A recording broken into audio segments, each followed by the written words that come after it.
Look Delta cleats. Here's 3 Look Delta cleats, kind of like the cleats that many of you ride on indoor bikes, like a spinner or perhaps a Peloton. And there are 3 different brands here, 3 different types. However, one of them seems to be getting a bad rap lately, and it's this one with the little square on the inside. Because some people even say that maybe there's a defect. Well, I got news for you. It's probably not the cleat. It's actually the shoe. So what the heck am I talking about, and how can it be the shoe? Well, here's a shoe, a little bit larger shoe, 10 and a half, 11, 11 and a half. Here's a smaller shoe, 6, 7. There's a curve on the shoe, as you probably noticed. You see that little curve there, all right? Little curve. Then there's also the curve on this shoe, right? The problem is these 2 curves don't match. No. They try to match the shape of a foot on the inside, okay? But then on the outside, some companies are a little better at this than others. You got to remember, it doesn't matter which cleat you have, that curve stays the same. It doesn't matter which size shoe you have, the curve of the cleat stays the same, but the curve of the shoe may differ. So what happens is when you tighten up this cleat on, let's say, a smaller shoe, see that little rubber thing here? The more you tighten it, the more this rubber piece sticks up and pushes through. See that little bump come up there? And when you do it on a smaller, more radius shoe, it pushes up even more. Let me try and illustrate that for you. There was a company out there that used to make a base plate that went on their shoe first for their cleat, which was flat, okay? So it had to be flat. So they made this little plate here with curves on it. Let me try that. There we go. See the curves. So it's one solid piece. Pretty cool when it fits the right shoe. And this one fits pretty decent. You know, there's maybe a little air in there, but it doesn't rock. It fits nice and solid. But the problem is when I put it on a smaller shoe is I have some rocking going on. Because the curve doesn't fit the curve of this shoe.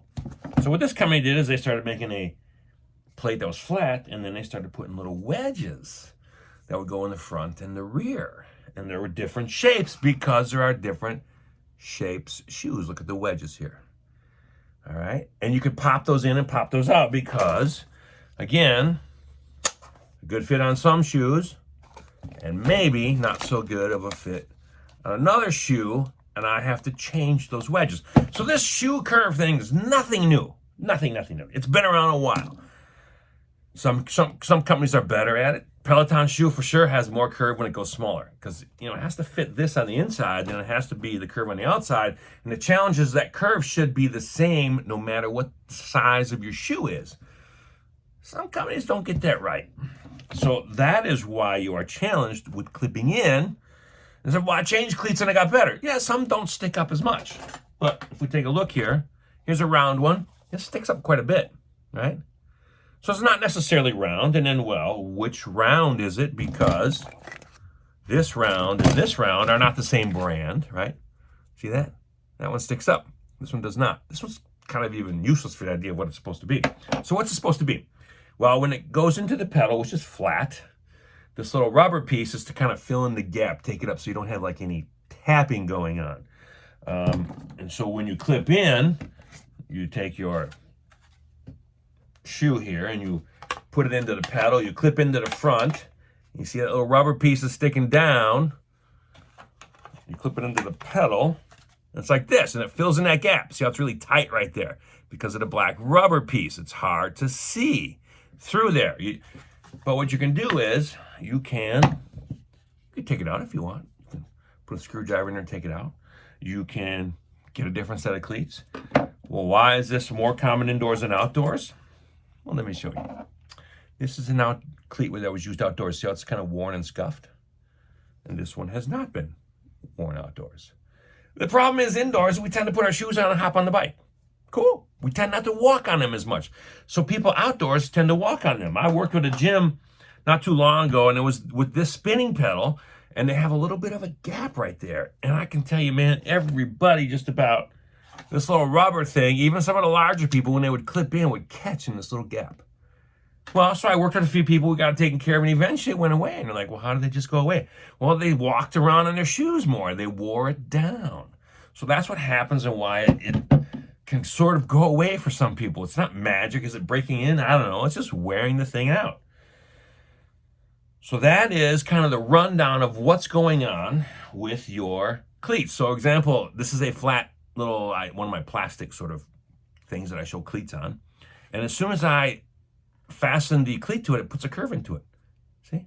So it has to have a curve, it has to match, and the thing is there's a mix match. Now, certainly you can call Peloton. They have no idea what's going on and why this is happening. This is why.